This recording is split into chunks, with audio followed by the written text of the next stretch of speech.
Good afternoon, good evening. It's afternoon where I'm at. My name is Heather Brooks Denton, and this afternoon I'm recording for you a webinar about social and emotional learning. I'm coming to you from the west coast of the United States in a town called Portland, Oregon. And before we get started, I just wanted to introduce myself. I'm excited to be able to transmit this information all the way across, all the way to you guys over there. It's so exciting to see you and to be able to meet in this way. Before we get started, this email address right here, you might want to write down.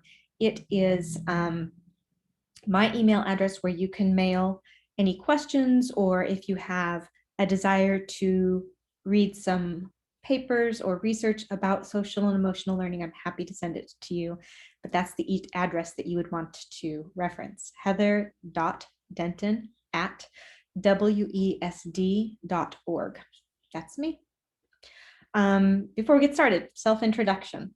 I have a bachelor's degree in Spanish language and literature and also a degree in applied linguistics.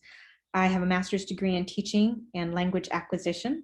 I have postgraduate work in bilingual education, and all of these degrees were taken in Oregon. I've also studied in South America for a while to get some of that Spanish.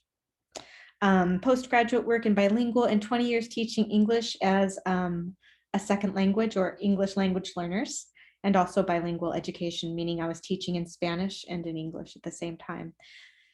Right now I am working in a role where I'm working with 35 different school districts, and I'm focused on a population of learners called migrant students. And these students come to us from other countries in the Americas, so Mexico, Central America, South America, and they come to the United States for the purpose of escaping the poverty and also for working. And the children oftentimes move quite a lot, and so they end up being a population of students who are not served as well. And so my job is to help those families and those students. Outside of that, I've done extensive international teaching in Russia, China, and in the Caribbean most recently. So let's get started. As we get going, I want you to answer this question to yourself. How do you think your students are feeling about school during the pandemic? And I gave a sentence frame. I think my students are feeling, and here you would put an adjective. I think they're feeling happy, sad, confused, stressed, any number of adjectives that could go in there. So finish that sentence for yourself. If we were together, then we could put those words in the chat. I'd love it if you were able to share out and see other people's responses as well. I think my students are feeling.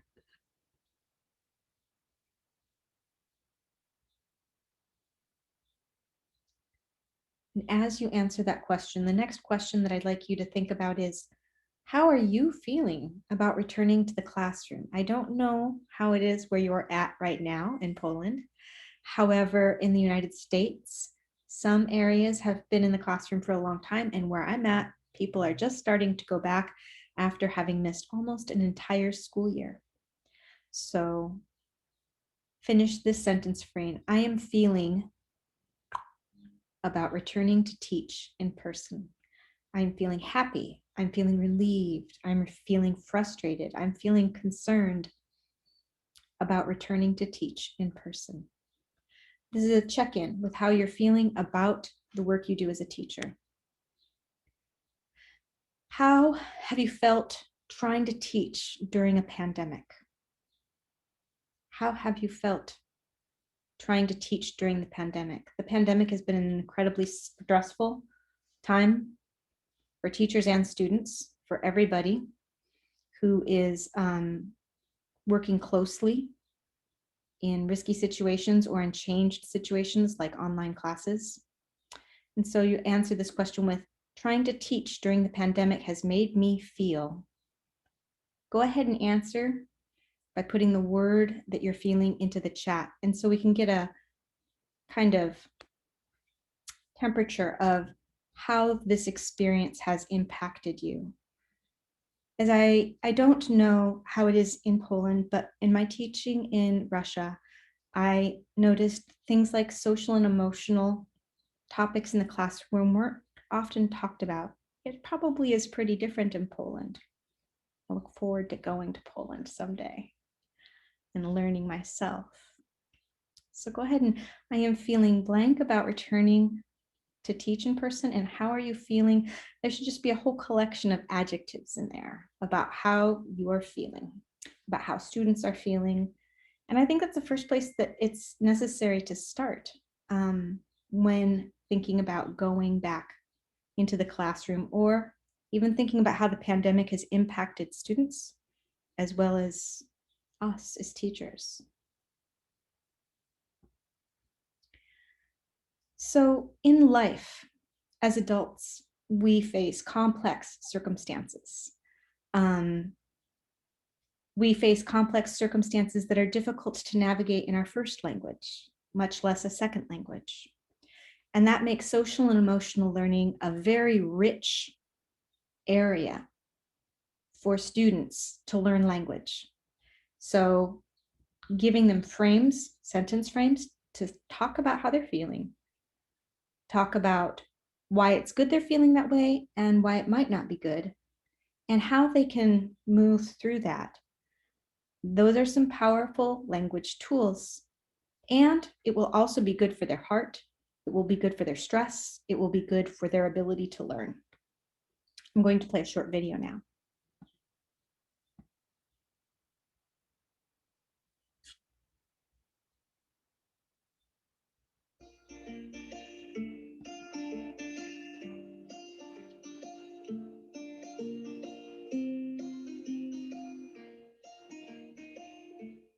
What are emotions and how do they work?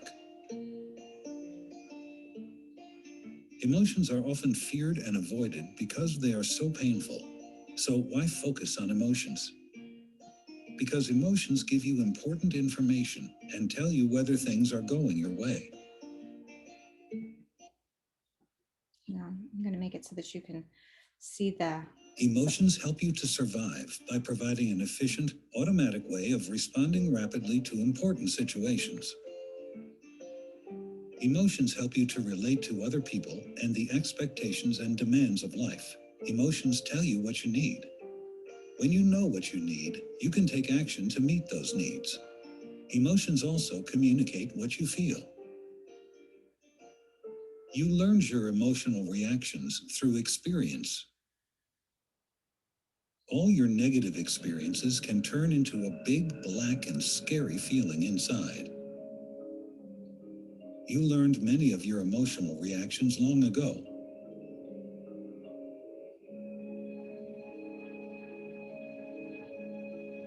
Your black shadow will therefore sometimes resemble a person who hurt you in the past.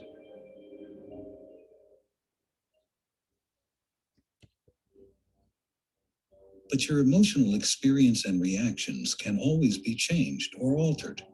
First, you need to know something about what your emotions are. Okay. So this video is, I'm going to put the address right here so that you can copy that. If you're interested in watching the rest of it, I'm concerned that I'm going to run out of time, but it is a really good video to show to even older learners to introduce the topic. The nice thing about YouTube is that if you go here and you look at the settings, you can adjust the playback speed, and so you can slow it down depending on if you think that will help your learners. And as you know, you can also use the closed captions so that they can read and they can listen to it slowly. Now, this video is 7 minutes long. It might be too long for your students, but it is a great way to introduce the topic of emotions and talk about where they come from, why they're valuable. So we were talking about complex situations with many emotions that we've had to navigate. When I was younger, an example, I want you to think of an example of your own, and I'm going to share one of mine. My own example is when I moved to Russia. to work there for a couple years as a teacher. It was a very, very big time of cultural adjustment, which included a lot of emotions. And it was pretty intense. And I don't regret the experience because I know that it had outcomes in the rest of my life, but adapting in that moment was a particular challenge. And I was 25 years old, so I wasn't a child, but it still was an enormous challenge as I dealt with missing my family, my friends, missing out in 2 years of everything that was happening in my community. That was, that was an emotional adjustment. And I could have learned, I could have used some tools from school to learn how to identify, recognize, and then work through certain emotions. Back when I was in school, they weren't teaching that so much. So let's move forward into why this is an important topic. For the past 10 or more years now in the United States, there's been a big focus on trauma-informed education and social and emotional learning. And the reason why is because a lot of the students that come to our schools may have been traumatized at one point, and that impacts their learning. So cognitively, when we are traumatized, it's very hard to remember things. It's very hard to absorb anything because we are flooded with emotion in that time. And a lot of it has to do with a sense of safety. So social and emotional learning is suddenly in the spotlight. And this was May of 2019, an article that talks about the fact that in education, this is an educational journal, in education, social and emotional learning is attracting a lot of attention.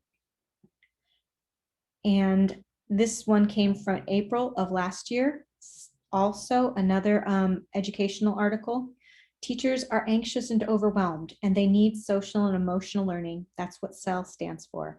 Social and emotional learning now more than ever. If you send me an email, I can send you these articles.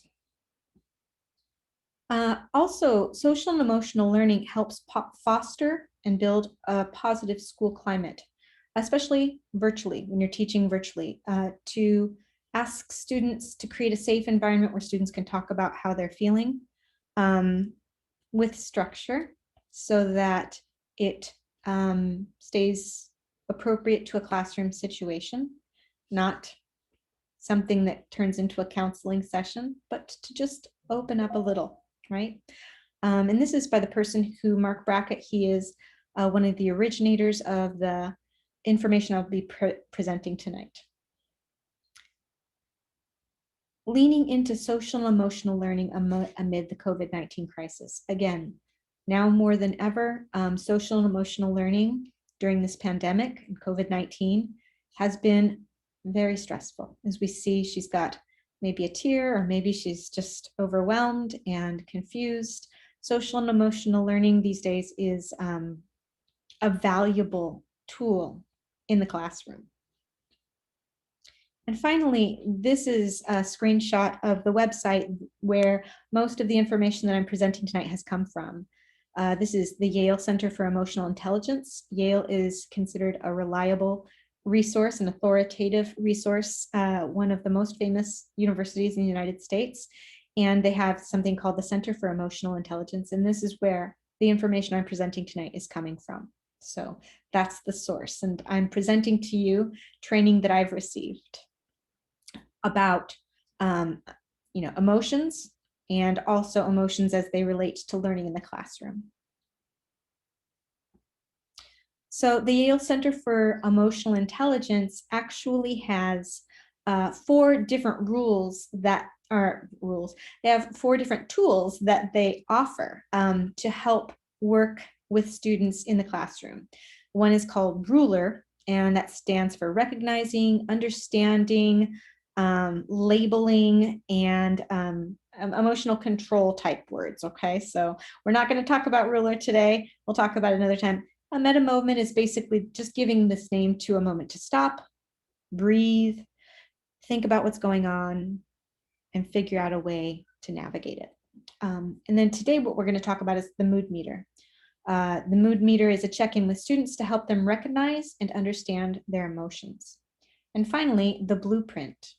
The blueprint is a plan to advance students' ability to control their choices based on their emotions. And so this might be the next one that we do because it's meant for older, perhaps the secondary students, perhaps adults who haven't quite mastered that concept yet, which is pretty normal.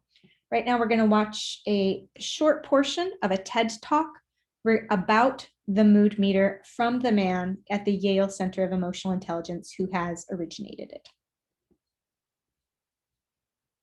Well, I'm not from San Francisco. I look a little uptight, but that's all right. So the title of my presentation is Educating the Whole Child and Adult with Emotional Literacy. And I thought I would start off with asking you how you're feeling. How's everybody doing? Yeah? All right. I could use a little bit more energy. Okay. So as you can see up here, we call this the mood meter. And what I'm going to do now is just teach you a little bit more about emotions. On that x-axis, we're going to talk about our subjective state right now. So subjectively speaking, a positive 5, which is the sort of far end of in the green, would be that today is subjectively the best experience of your life. Now, we're not going to make those claims yet. Negative 5, sort of near unpleasantness, would be that this is the worst experience. Sort of, you're at the end of your rope. It's couldn't be anything worse than being at a presentation like this. Anybody there? Okay. On the y-axis, we have energy, thinking about your physiology. The top in the red right now, if you're high energy, would mean that you're just, you're ready to explode. You want to take over this workshop. You're like, I can do this training.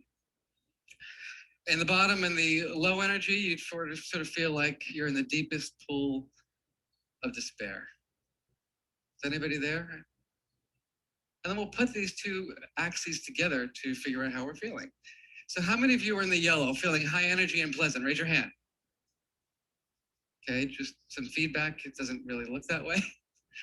High energy and pleasant, raise your hand. All right. How many of you are in the green, feeling sort of, you're pleasant, but your energy's a little low? Okay, we got a lot of people in the green. Anybody in the blue, feeling a little low energy, unpleasant? So that's not, no one's there. How about the red? That would be great for me. You're unpleasant with a lot of energy. Yeah. Anybody there? I'll just make sure I walk the other way. What I'd like you to do right now is take a moment and think about where exactly you are on this tool. And I'm going to give you 3 seconds. And I'd like you in those 3 seconds to come up with the best word that describes your exact experience that you're having right now. 3, 2, 1. Quick raise of hands, just for curiosity. How many of you had trouble finding the right word? Put your hands up high. Look really high. Be proud to be illiterate. That's okay. Sorry about that. Just look where, keep your hand up. Keep your hand up. Please look around the room. So isn't it interesting? I can ask you how you're feeling. You say, oh, I'm pretty pleasant. How's your energy? It's pretty high, pretty low. But then I ask you to find the right word. And for some reason, we have difficulty with that. And as we now know, there are lots of words that describe our feeling states, but most of us use just a few. We use, if you're in the yellow, you feel great. If you're in the green, you're fine. If you're in the blue, you're sort of, eh. If you're in the red, you're pissed. But, we know that there is much more to our emotion vocabulary than those 4 words, maybe 2,000 words in the English language dictionary to describe our feelings. And the question is, why don't we use those words more regularly? Okay. So my job today is to sort of take you through a roller coaster and ask you one question before I really go into my presentation, which is, a lot of you were in the green and in the yellow today, but how many of you work with educators and students who come to school in the blue and the red? Yeah, we have a lot of students in our schools that are feeling down, maybe somewhat depressed. How many of you have anxious students in your classrooms? Yeah. And the question is, what do we do on a regular basis to make sure that all children and educators have strategies to manage their emotional lives?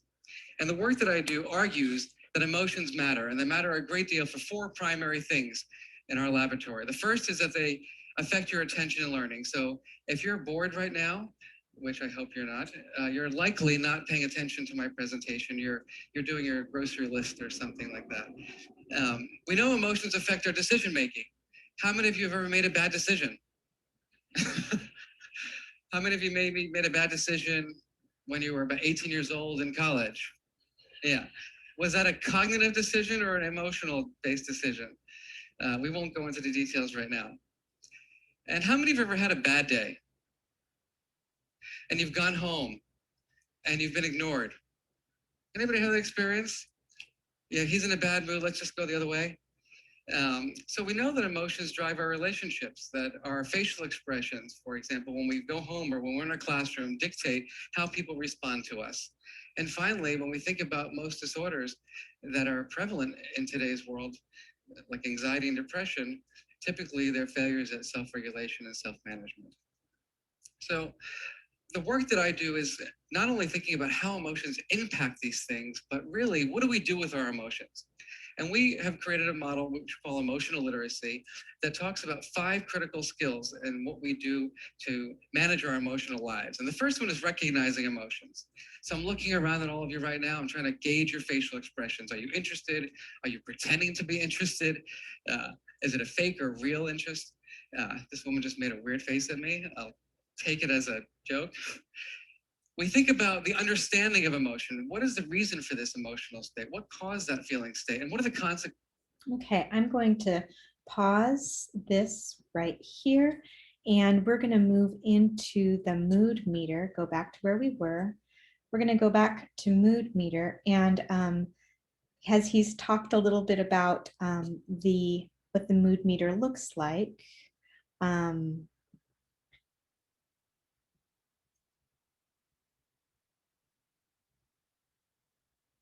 I wanted you to know that there's also an app that you can download on your phone where you can keep track of your mood. So there's a mood meter app. At this point, we're going to go straight to the mood meter. And if you recollect what he said, that down here, this is very low energy. And the more you move up, oopsie, the higher energy he's got, okay? And on this axis, this is pleasantness. So over here is maximum pleasantness. You're in a really good mood. And over here, you're really, really not in a good mood. So what you have is a color-coded scheme to talk about when you have low energy and low pleasantness. You've got high pleasantness and low energy.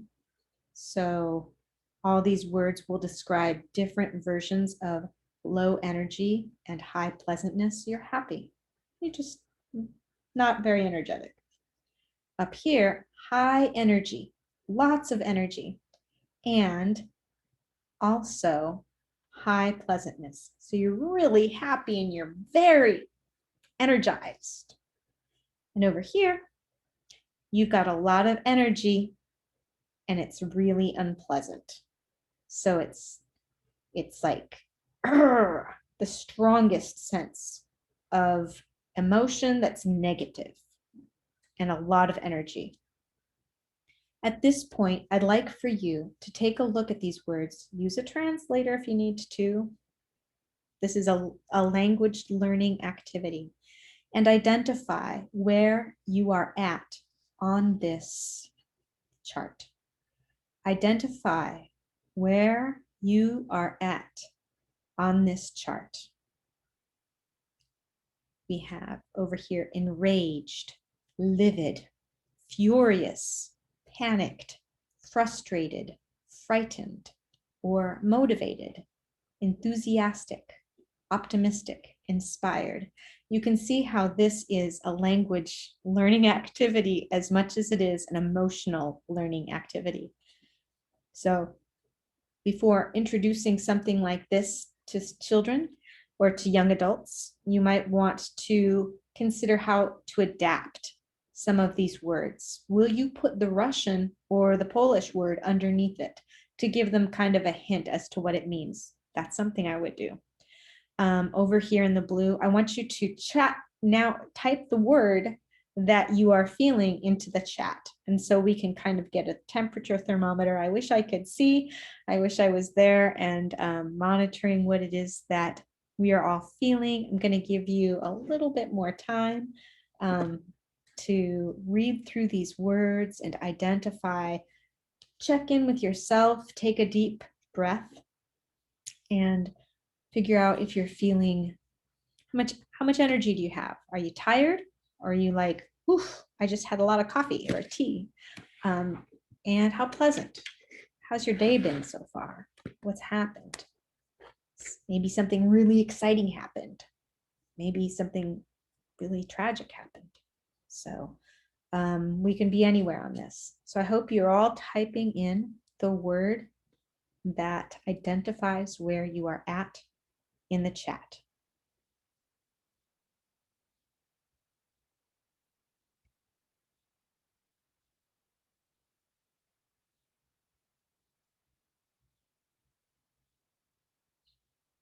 Okay.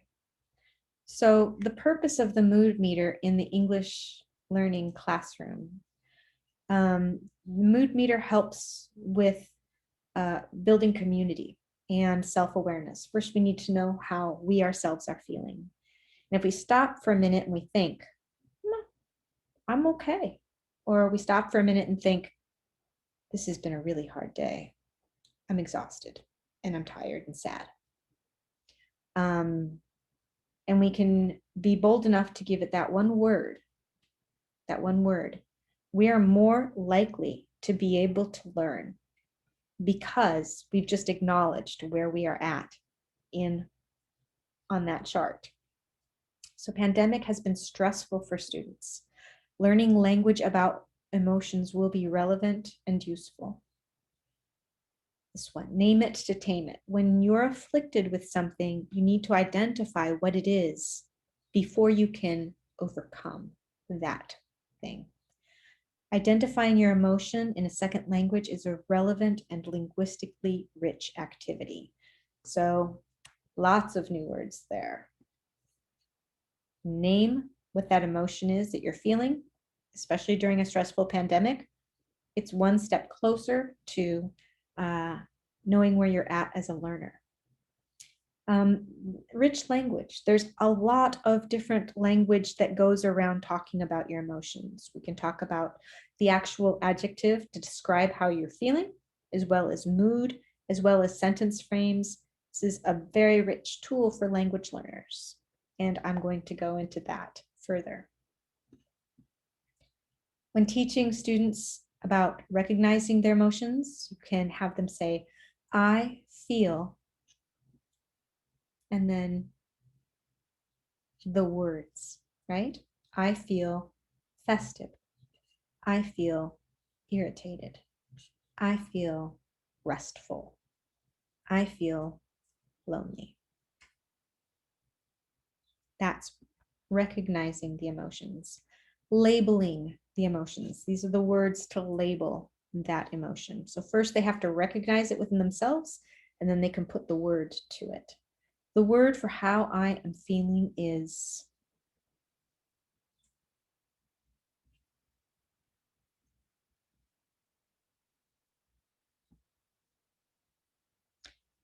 oops. Emotions and learning. Different emotions are good for different learning activities. So I'm going to show you a video. Actually, I'm going to jump back and talk a little bit more about mood meter.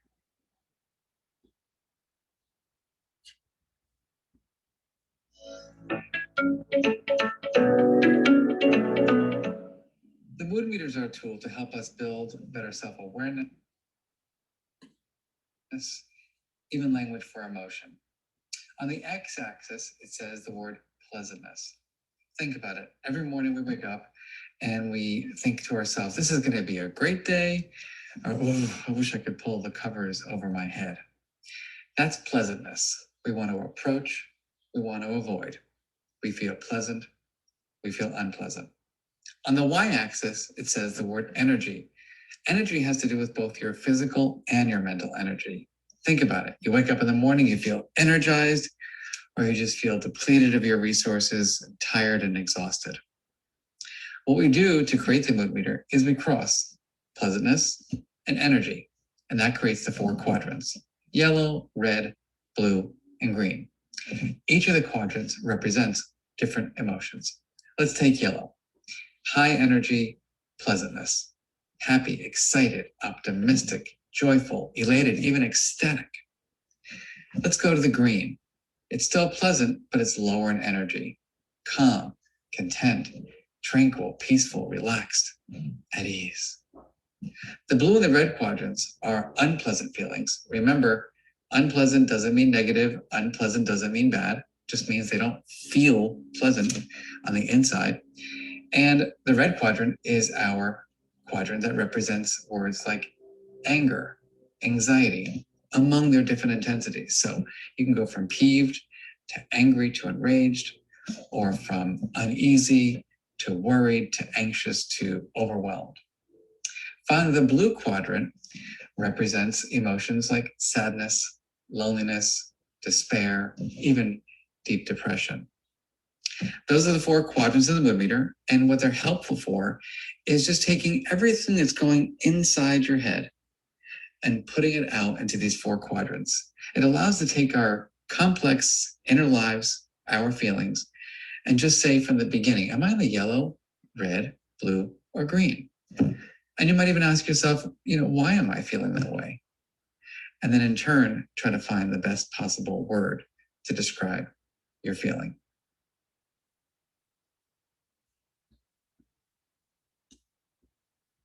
Okay, so that talks about if you are working with very beginning learners, you might just dial it down to, I'm in the red. I am in the red. I am in the blue. I am in the green. I am in the yellow. So early learners can do a version of the mood meter that's a bit more basic and more appropriate for their language development. So there is actually some other very good information about how each of the quadrants of the mood meter are more appropriate for different areas of learning. So for example, I'm going to go back to the mood meter. When we are in the red, that's not necessarily a bad thing. It means that we are very good at certain activities, debate, for example, or sports. These are very good activities for when a person is in the red. In the blue, you're good at editing papers. You're low energy and you've got a critical eye because you're not feeling your best. Green might be a good time for group work where you're feeling calm and happy. And yellow is a very good time for presentations or for doing something that's more physical or more mental and something that's going to be presentational for students. Let's watch a short video about how these different areas of our emotions impact our learning.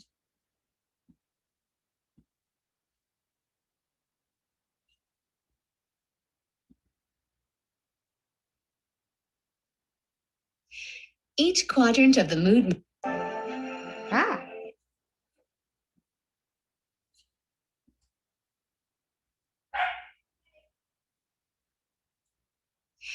Each quadrant of the mood meter is associated with different kinds of thinking and learning activities. When students are in the yellow, they may experience emotions that promote creative thinking and the generation of new ideas. Brainstorming, energetic group activities, and creative problem solving are best done in the yellow. When students are in the red, they may experience emotions that heighten awareness and keep students on their toes. The red is good for competitive activities, like debating, or passionate expression, like promoting a cause. When students are in the blue, they may experience emotions that help them focus for deductive reasoning and critical thinking. In addition, the blue emotions prime students to relate well to others' misfortune, building empathy. The blue promotes success for tasks like proofreading, editing, and detailed analysis. When students are in the green, they may experience emotions that promote self-reflection and consensus building. Students feel comfortable, relaxed, and calm.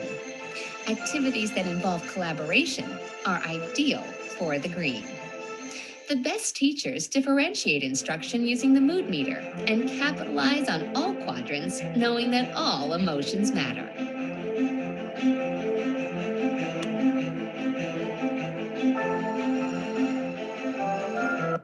Okay, so as I mentioned, the mood meter helps us to know what area of learning we are currently in.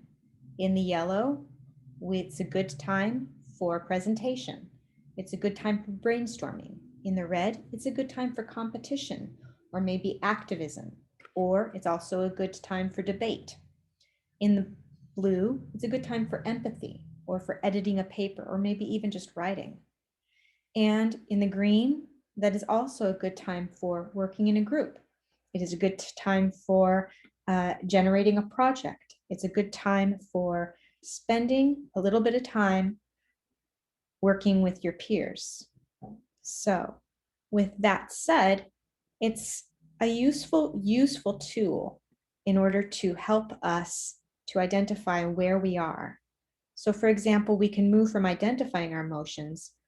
When I feel calm, I can do something better at school. So for example, I can do group work better in school. I can, when I feel sad, I can relate better in school, meaning relate with friends better in school.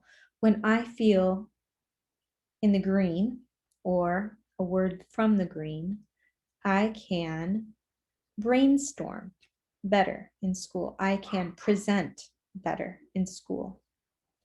So each of those quadrants have an area that will be optimal with regards to learning.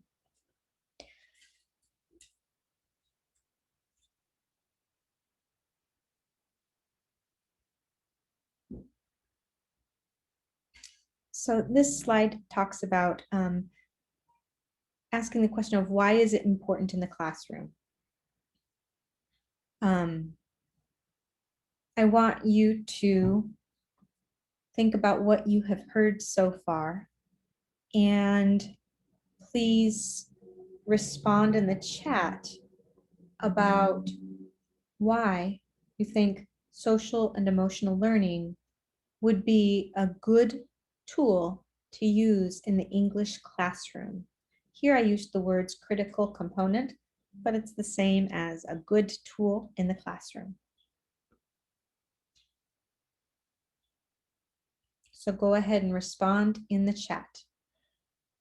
Social and emotional learning is a good tool in the classroom because I hope that a lot of responses are coming up in the chat, and I wish I could see what was coming out there.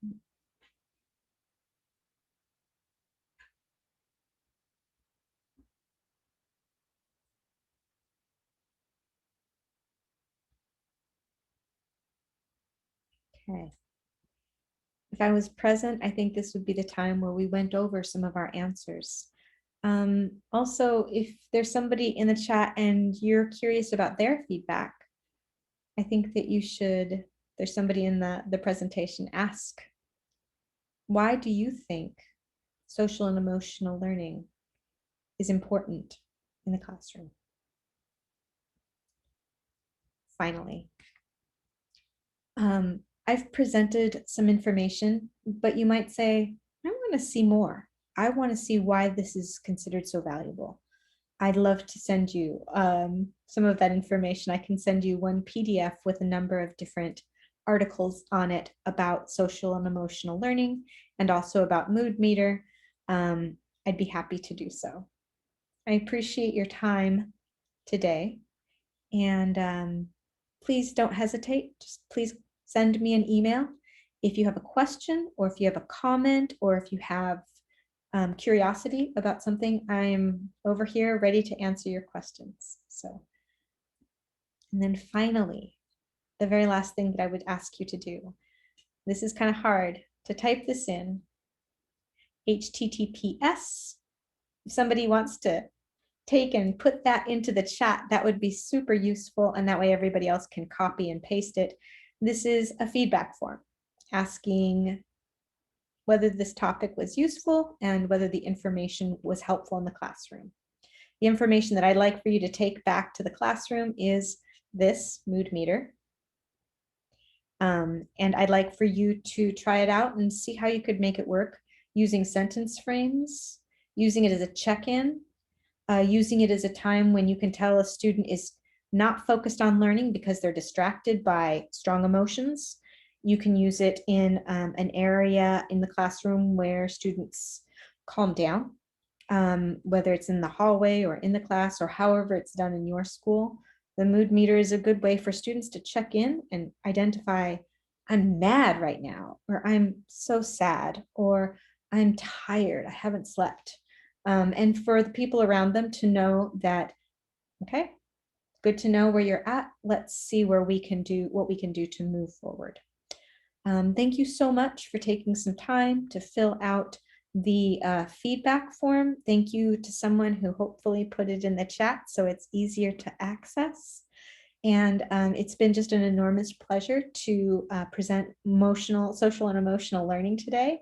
And I appreciate that you're patient with the video format instead of us being able to see each other at the same time. So I hope that you all have a wonderful rest of your week, and I'll talk to you later. Bye-bye.